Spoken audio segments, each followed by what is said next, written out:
Hey, what's good, fam? It's Kyle Henderson along with Andrew Bone coming to you from beautiful Tuscaloosa, Alabama. Today, we are talking Alabama Crimson Tide football recruiting as we usually do.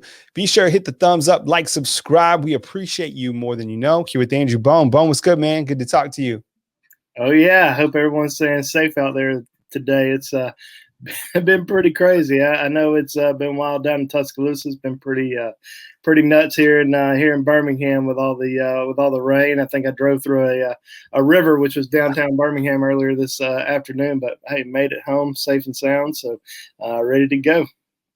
Let's open this up. We're going to talk about several key targets. We're going to talk about Shemar James, talk about a couple other key targets, some offensive linemen, Elijah Pritchett, who will be announcing his top 8. But before we get kind of into it, let's kind of rewind and talk about just the power of this NFL draft and what it continues to do for the Alabama Crimson Tide under Nick Saban. I mean, look, the guys continue to fly off the board in the first round. I mean, from the first round to the second round, we saw 8 guys taken. It was a pretty incredible opening night in the NFL draft. And then on day 2 was still promising. And then kind of the cap it off, it was the long snapper, Thomas Fletcher. That's probably one of the best calls that I saw, in terms of, I mean, he couldn't even understand that he was being drafted, right? Going in the 6th round. So Alabama sending everybody to the NFL hashtag built by Bama. How much do you think it matters just overall throughout the landscape to these recruits or even to potential transfers now that we're starting to really kind of dive into that aspect to these recruits and transfers that continue to see not only Alabama's success on the field, but also what Nick Saban continues to do by sending guys to the league on Sundays? Are you kidding me? I mean, this is the NFL draft. This is Alabama. This is what, if I'm a 16, 17, 18-year-old kid in high school, what do I want to do when I grow up? If I'm a star football player, I want to play in the NFL. And, and there's no better program in the country that produces talent than the University of Alabama. And it's year after year after year. It seems like it's so funny because every single year we see all these players that get drafted by in the NFL from Alabama. And, Alabama's going to have a drop-off next year because of all the talent they lost. They just keep reloading with a ton of talent. And, obviously they continue to send players. And that's the reason why Alabama is such a, hot spot for top recruits year after year. Obviously the national championships help and, the Heisman Trophy winners and all that good stuff. But the development, the process, and just sending players to the NFL, certainly a huge recruiting tool for the Crimson Tide. I mean, you're watching the NFL draft on Thursday night, which if I'm a top-rated recruit or really any recruit, I'm watching the NFL draft. If that's where I want to be one day. I'm watching the NFL draft, and it was the Alabama show. It was almost like just watching a TV show based on the University of Alabama football program. So you got to love what Nick Saban and that coaching staff has continued to be able to do year after year after year. And we saw a lot of recruits tweeting about it. We saw a lot of former Alabama players tweeting about it. Whether that's Quentin Williams or Marlon Humphrey or Mac Wilson, those guys are watching the NFL draft, and they're excited about their franchises that they were part of, but they're saying roll tide after every single guy that was getting drafted by the University of Alabama. So they were excited, and it's good to see that kind of stuff. But just from talking to different recruits, there's so many people who talked to Nick Saban during the NFL draft. I mean, Nick Saban's got the NFL draft going on, players getting drafted. He's busy on the phone recruiting his top targets in this 2022 recruiting class. And I did a feature on BamaInsider.com, really just focused on one position. So you got to think, he was talking to guys who are defensive linemen, defensive backs, wide receivers, running backs. I just focused on one position. I talked to 7 guys who all spoke to Nick Saban on Thursday night.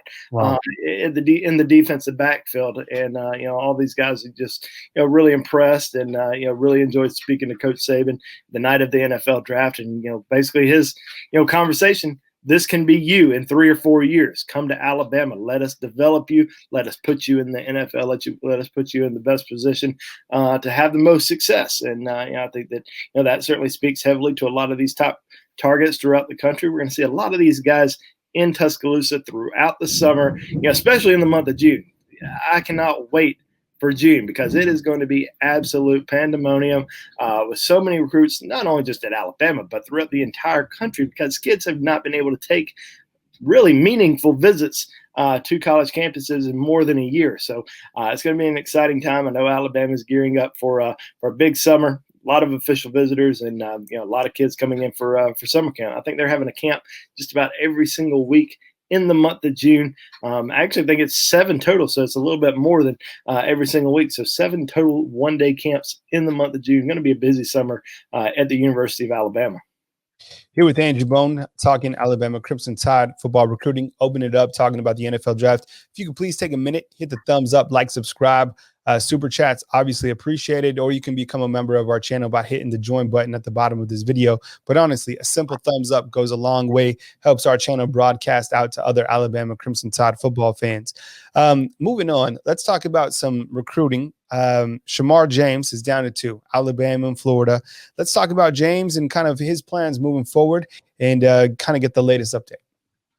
Yeah, what we're starting to see is a lot of recruits break down their top list. We know kids like to put out the top 15, the top 12s, but now that we're getting a little bit closer to visits actually happening, kids are starting to narrow it down a little bit more and try to get to the schools that they're really interested in, and they're going to take official visits to. Now, some will visit 5, some will visit 8.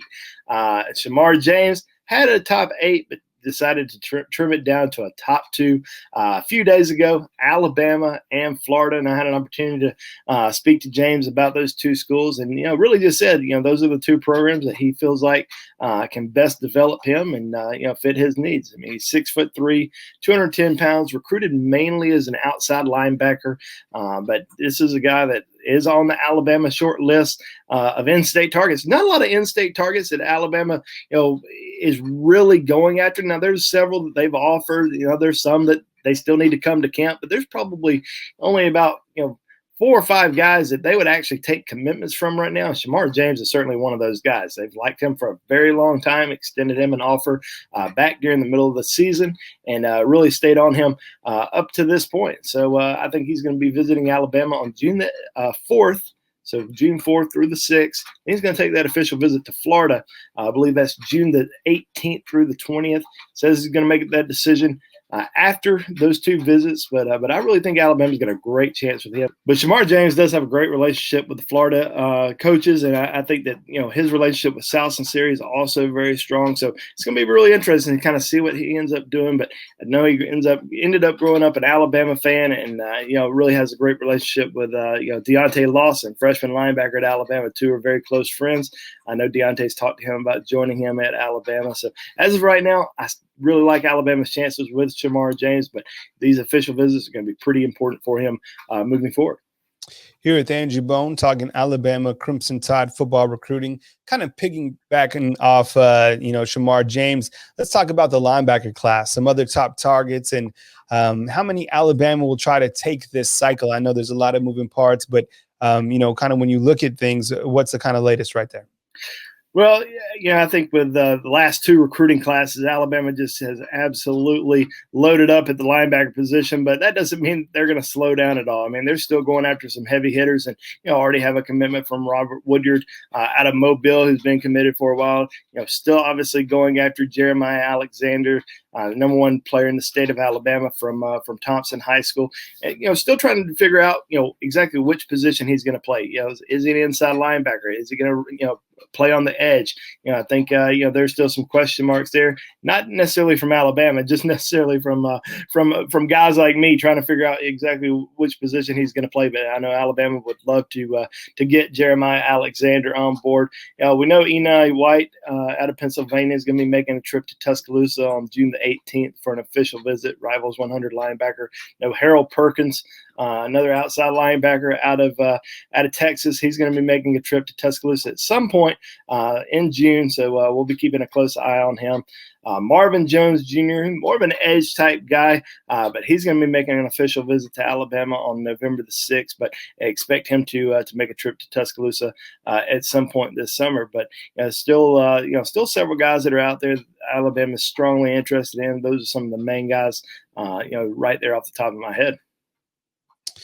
All right, as we continue to talk Alabama Crimson Tide football with Andrew Bone, I always forget to mention this, but did you know that if you go to your smart TV or you go to your Alexa or whatever, and you just say, "Hey, Alexa, play Bama Insider," you got Bama Insider. So you can watch our show from your Alexa. You can listen to it as a podcast. You can also watch it on your big, beautiful TV. So you can open it up, just go to YouTube and look for Bama Insider. Remember to hit the thumbs up, like, subscribe. We appreciate you more than you know. All right, Boom. Let's kind of transition into talking about the offensive line.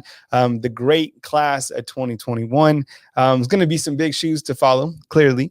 But it's some recent news about some offensive line targets. Let's talk about the latest with five-star Zach Rice, and kind of then go into things with Elijah Pritchett, who should be announcing a top 8.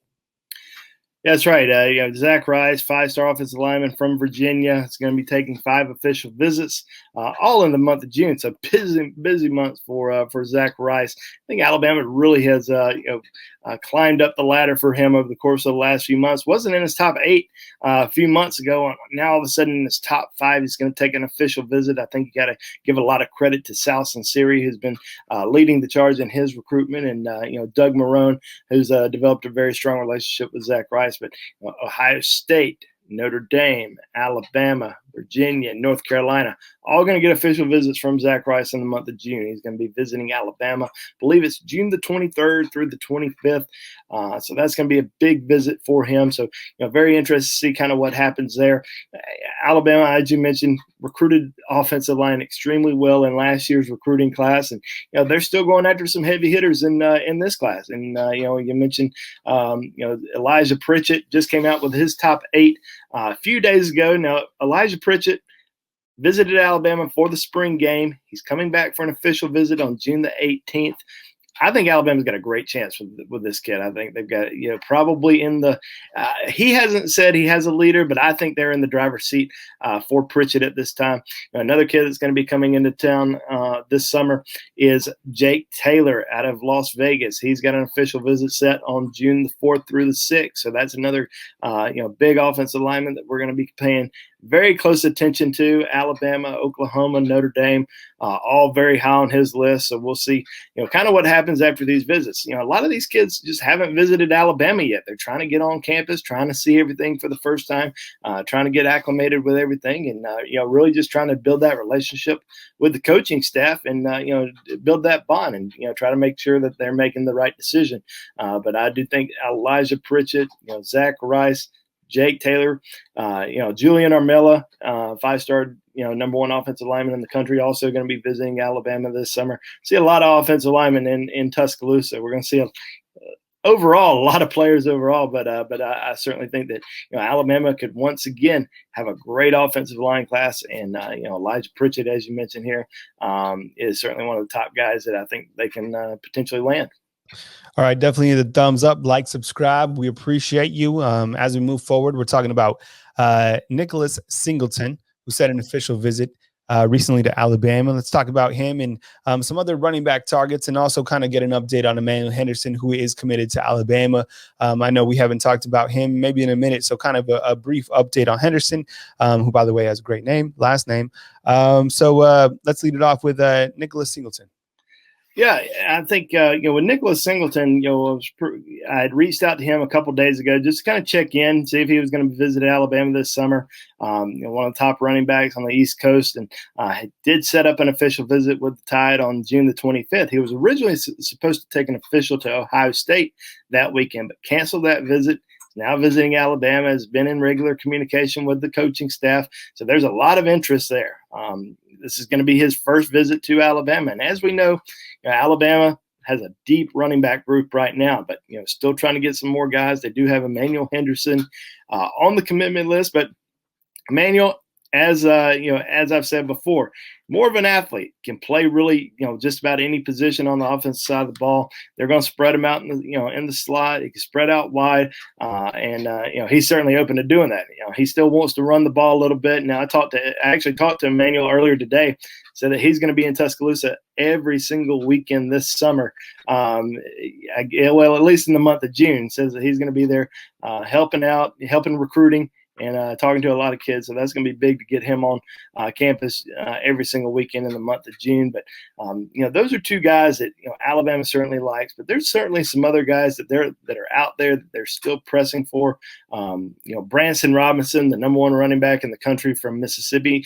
Even though I still think Georgia's in the driver's seat, could potentially commit to Georgia during his official visit weekend, the first weekend of June.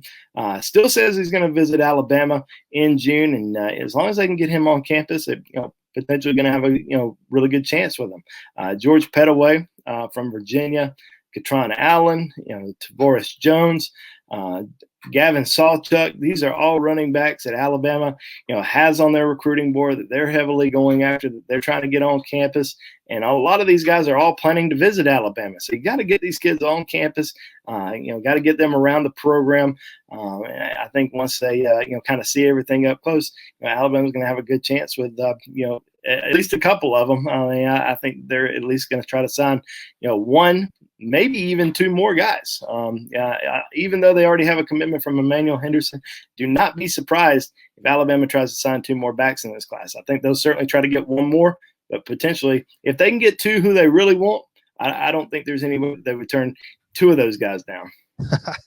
I mean, the running back room, the receiver room, I mean, it's just unbelievable. Hey, fam, if you could do us a favor, be like Saban right here, give us a thumbs up, like, subscribe. Hey, Bone, we didn't really talk about it, and I know it's kind of not on our script, but Alabama obviously just got a transfer yesterday, and Jameson Williams, right, out of Ohio State. And as we kind of look to recruiting and now the transfer portal and everything, if you wouldn't mind, maybe we just spend a few minutes kind of touching on this particular transfer, if that's okay with you. Absolutely. Yeah, Jameson Williams. I remember seeing Jameson in high school, and just a very electric football player, very fast, smooth route runner, and one of these wide receivers who just kind of glides. His speed just comes kind of natural to him. He can break away from people pretty easily, and he kind of reminds me a little bit of Devontae Smith in that regard. Devontae didn't come across as just an absolute blazer, but he got in the open field, nobody was catching him from behind. So this is somebody that I believe has unbelievable speed, will be instantly one of the fastest players on Alabama's team, and certainly can be a big addition to the offense, and certainly another weapon for Bryce Young to get the ball to here in the future. Yeah, I thought it was really interesting to see a guy coming from Ohio State to Alabama, and I think Tony pointed this out. He said it was the first undergraduate transfer since 2009. So I think we're going to start to see more of that as we go forward, and kind of so keep watch. And I know the numbers kind of have to line up, and everybody's always asking about the numbers and whatnot, but I mean, Alabama taking a wide receiver, I think, is a pretty big testament to how Nick Saban feels about Williams and what he can contribute to this unit going forward. Okay, let's we got 2 more guys that I wanted to ask you about, both from the class of 2023. LT Overton and Brandon Enos, kind of far out, but worth talking about as we kind of look to the far out class of 2023. Yeah, I think Alabama, in terms of this 2023 group, still hadn't seen a lot of these kids, but about them, how elite they are. A lot of these kids have been going to camps and been performing, and LT Overton, number 1 player in the country, has some Alabama connections. His father was an associate AD in Tuscaloosa for several years, so he knows all about Nick Saban and the Crimson Tide, and very familiar with the program, and was on the phone with Coach Saban here recently, and really looking forward to the visit. I think he's visiting Alabama on June the 5th, so that's going to be a big visit. There's such a great defensive line class throughout the country in 2022 or 2023, excuse me. With guys like LT Overton, you have in-state guys, like Peter Woods, Kelby Collins, James Smith. Those are 3 in-state guys that Alabama has already offered that they're heavily recruiting and going after. So it's a really good year for defensive linemen in the 2023 class, and Alabama certainly sits pretty good with several of those guys already. All righty, Bone. Well, that was good, man. And for more recruiting stuff, you can always catch it back on BamaInsider.com. We try to make Tuesday night our kind of recruiting night. And if we don't have a live show, we might pipe in an interview that Andrew has with one of the top prospects around the country. So definitely hit the thumbs up, like, subscribe. And most importantly, it's important to subscribe so you know when we are coming on or when we release a video. We have a lot of content scheduled out through this summertime. So we appreciate you being with us. And like Andrew said, during the month of June, it's going to be there's going to be a lot of moving parts, being that camps are back open. So all these guys coming back on campus is definitely going to help the Alabama Crimson Tide solidify this next class of 2022. Bone, you got the recruiting thoughts posted up on Tuesday. And, of course, there's always news that is going to unfold. Stick around on Wednesday, because we might get an opportunity to hear from Nick Saban, who was at the Regions Classic Golf Tournament up in Birmingham. So we'll keep you posted. We're going to have Tony Tsoukalas out in the field. For Andrew Bone, my name is Kyle Henderson, both of BamaInsider.com. Hit the thumbs up, like, subscribe. We appreciate you more than you know. We'll catch you next time right here on BamaInsider.com.